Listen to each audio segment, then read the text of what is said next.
¿Qué opinas, Chenoa, YouTube de tu fogata? Súper buena. Es más acá para que no te escucho. Y, Youtubers, hoy salimos con mi papá a la playa y con mi mamá, mírenla. ¿Mm? Hola. Y estamos haciendo una fogata. Es la primera vez que estoy haciendo. Y Chao, dile a tus suscriptores. ¿Qué más?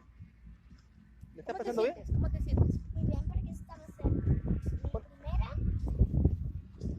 ¿Primera fogata? Estoy emocionada porque mi papá que está grabando, voltea. Mi papá que estaba grabando, él con mi mamá intentaron hacer mi sueño posible desde que tengo un añito. Pero ¿qué pasó? ¡Ay, mis ojitos, mis ojitos! ¿O humo? Despídete, mamá. Chao. En el siguiente capítulo Te contaré en qué terminó la fogata. y ¿Cómo les la pagamos? contaré después en mi chat cómo terminó la fogata. Muy bien, mi amor. Te amo, Chenito. Chao, Chao. youtubers.